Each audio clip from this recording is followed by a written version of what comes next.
अस्सलामुअलैकुम वरहमतुल्लाहि वबरकातुहू। अल्लाह के नाम से शुरू जो बड़ा कृपालु व अत्यंत दयावान है। लगता है तेजस्वी यादव भी हिंदुत्व को अब अपनाना शुरू कर चुके हैं और तेजस्वी यादव को अपने उन वोटरों के मुंह पर तमाचा मारा है जो जुम्मन मुसलमान बिना कुछ सोचे समझे हमेशा आरजेडी को वोट देते हैं। मैं ऐसा क्यों कह रहा हूँ? क्योंकि हाल ही में जब महागठबंधन का एक मंच तैयार हुआ जहाँ पर आरजेडी, कांग्रेस और कई सारे दलों के नेता मौजूद थे, वहां पर यादव के नेता थे। इसी मंच पर यादव के नेता है, ब्राह्मण के नेता है, यहीं पर एक दूसरी जातियों के नेता है, लेकिन मुसलमानों का कोई भी नेता इस मंच पर मौजूद नहीं है। इसका साफ मतलब है तेजस्वी यादव यह कहना चाहता है कि उसे मुसलमानों का वोट तो चाहिए, बीजेपी को हराने के लिए उसे मुसलमानों की मदद भी चाहिए, उसे यादव मुसलमानों दोनों का वोट चाहिए, लेकिन सत्ता सिर्फ और सिर्फ वो यादव के हाथ में रखना चाहता है और खुलकर हिंदुत्व का कार्ड खेलना चाहता है। जाहिर है कि आरजेडी का मंशा बहुत साफ है, उसे बीजेपी को हराना नहीं है। आरजेडी का सिर्फ एक ही मकसद है कि नीतीश कुमार को किसी तरीके से सत्ता से बेदखल किया जाए, लेकिन इसका मतलब यह नहीं है कि नीतीश कुमार को हटाने के बजाय वो बीजेपी के ही खिलाफ हो, क्योंकि इसका मुसलमानों को मंच पर ना लाना, कोई भी मुस्लिम चेहरा को आगे ना बढ़ाना, यह साफ दर्शाता है कि आरजेडी जीतने के बाद नीतीश कुमार को हटाकर खुद बीजेपी के साथ मिलकर सरकार बनाने की इच्छा रखती हो। और अगर मेरी बात गलत है, कोई जुम्मन मुसलमान अगर मेरी बात से आहत होता हो, तो मैं बिल्कुल माफी मांगने वाला नहीं हूं। तो मेरा एक ही सवाल है कि जिस मंच पर 14%, 12% कम्युनिटी वाले यादव के लोग हों, कुछ मुट्ठी बराबर ब्राह्मण का नेता हो, कोई और जाति का नेता हो, वहां मुसलमान क्यों नहीं है? 17% आबादी वाला मुसलमान वहां क्यों नहीं? साफ जाहिर है कि उसे बीजेपी के साथ ही जीतने के बाद सरकार बनानी है। हर बार तेजस्वी यादव ये कहते हैं कि बीजेपी को जिताने के लिए एमआईएम बिहार में आई है, जबकि जब से बिहार में नीतीश कुमार बीजेपी के गोद में बैठा हुआ, वहां तो एमआईएम का नामो निशान नहीं था। नीतीश कुमार वही बंदा है, तेजस्वी यादव वही बंदा है, वही आरजेडी, वही जेडीयू जिसने हर बार कहा कि एमआईएम ही बीजेपी की बी टीम है, जबकि वही नीतीश कुमार मुसलमानों से वोट लेने के बाद बीजेपी की गोद में बैठा हुआ है। तो मुसलमान किस हद तक बेवकूफ बन सकते हैं, मैं सिर्फ यही कुछ सालों से देख रहा हूं कि किस हद तक मुसलमानों को ये लोग बेवकूफ बना रहे हैं। कभी अखिलेश यादव मुसलमानों को बेवकूफ बनाता है, कभी लालू यादव, तेजस्वी यादव मुसलमानों को बेवकूफ बनाता है, कभी राहुल गांधी मुसलमानों को बेवकूफ बनाता है कि भाई बीजेपी को हराने के लिए हमें वोट दो, एमआईएम को वोट मत दो, एमआईएम को वोट मत दो।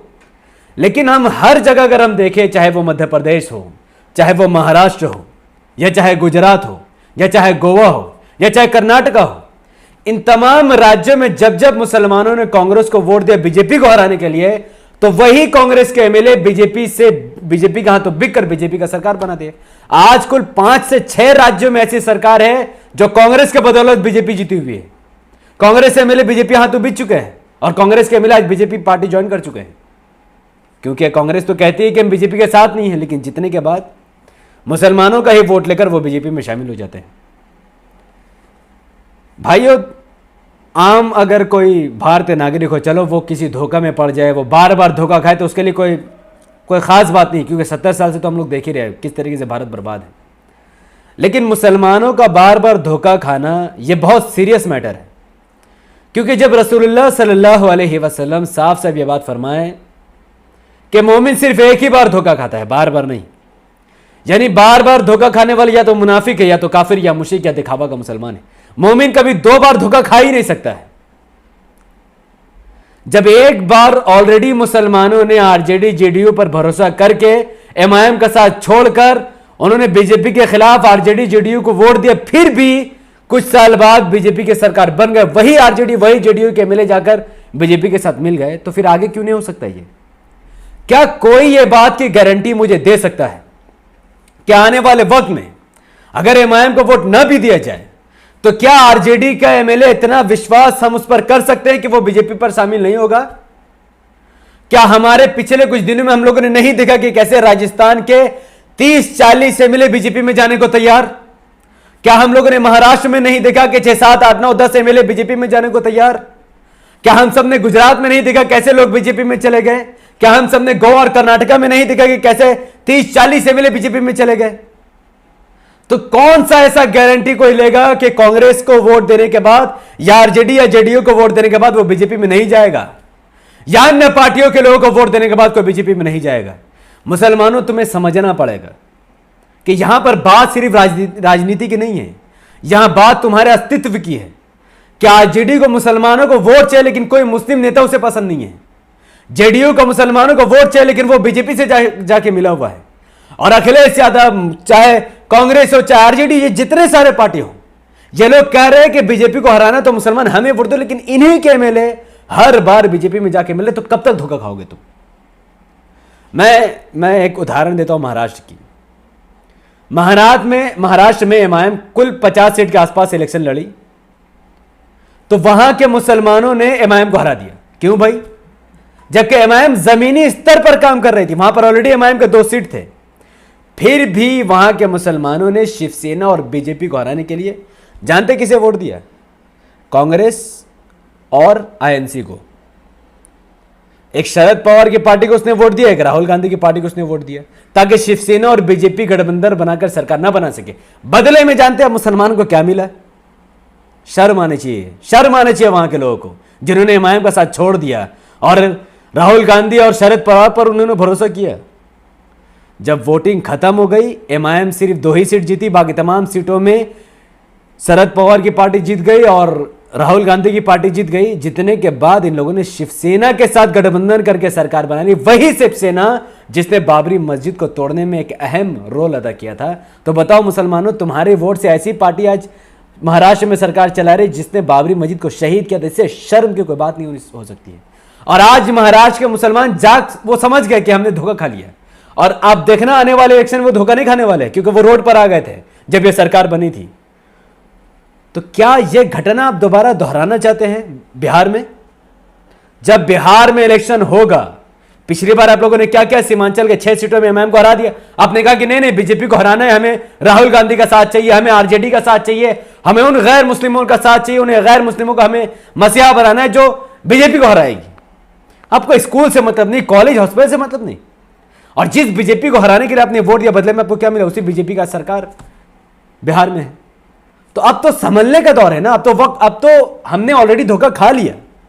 हमने आरजेडी से धोखा खा लिया, जेडीयू से धोखा खा लिया, कांग्रेस से धोखा खा लिया, एसपी से धोखा खा लिया, टीएमसी से धोखा खा लिया, सीपीएम। किससे धोखा हम लोगों ने नहीं खाया है?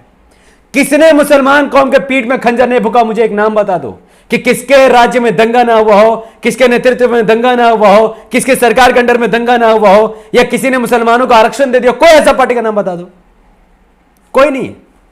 और आज एमआईएम मुसलमानों के लिए, दलितों के लिए, आदिवासियों के लिए, भारत को आगे बढ़ाने के लिए, बिहार के वासियों के लिए, बलात्कार भ्रष्टाचार को खत्म करने के लिए आज वो लड़ रही है, और तुम कह रहे हो कि हमें बीजेपी को हराना है। आज दलित मुसलमानों से ज्यादा एमआईएम के साथ खड़ा है, दलित। जबकि हमारा लीडर, भारत का लीडर, एक मसीह असदुद्दीन ओवैसी आज अकेला लड़ रहा है बीजेपी के खिलाफ। एमआईएम का एक काउंसिलर तक बीजेपी में आज तक शामिल नहीं हुआ है, लेकिन कांग्रेस का अब तक 40 से ज्यादा एमएलए बीजेपी में जा चुका है। क्यों? आरजेडी का 5 विधान परिषद बीजेपी जेडीयू में जा चुका है। तो किस पर भरोसा कर रहे हो तुम लोग? तुम किससे उम्मीद रख रहे हो कि तुम्हें बीजेपी से कोई बचाएगा? हर बार 70 साल से इस कौम ने, दलितों ने, मुसलमानों ने, आदिवासियों ने 70 साल से बीजेपी को हराने के लिए कभी कांग्रेस को, कभी आरजेडी को, कभी जेडीयू को, कभी सीपीएम को, कभी टीएमसी को, कभी एसपी को, कभी बीएसपी को वोट दिया। 70 साल से मुसलमान, दलित, आदिवासियों के साथ पीड़न किया गया, उनके साथ अभद्र सुलूक किया गया, उनके साथ बलात्कार भ्रष्टाचार किया गया, उनको पिछड़ा से पिछड़ा, बद से बदतर बना दिया गया। क्या फायदा मिला आपको? अब हमें क्या करना है? 70 साल की गलती को सुधारने का मौका अब हमारे पास है। अब हम लोग कुछ कर सकते हैं। अब हम लोग 70 साल से जो गलती हमारे बाप दादाओं ने की, अब हमें उसको सुधारने के लिए, कौन हार रहा है, कौन जीत रहा है, डजेंट मैटर। हमें अब एमआईएम को हर हाल में जिताना है। दलितों को, मुसलमानों को, एमआईएम को हर हाल में जिताना है।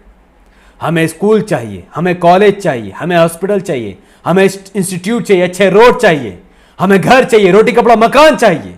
बाढ़ से बचने के लिए हमें कई सारे प्रोजेक्ट में काम करना है। ये सब कुछ तभी होगा जब एमआईएम सत्ता में हासिल होगी। अब जुम्मन मुसलमान बोलेंगे भाई एमआईएम सत्ता में कैसे आएगी, एमआईएम सरकार कैसे में, ये जाहिल मुसलमानों को मैं कैसे समझाऊं जो आरजेडी को वोट देते। चलो फिर भी मैं बता देता हूं, बिहार के 243 243 सीटों में से जो भी पार्टी 122 सीट लाएगी उसकी सरकार बन जाएगी।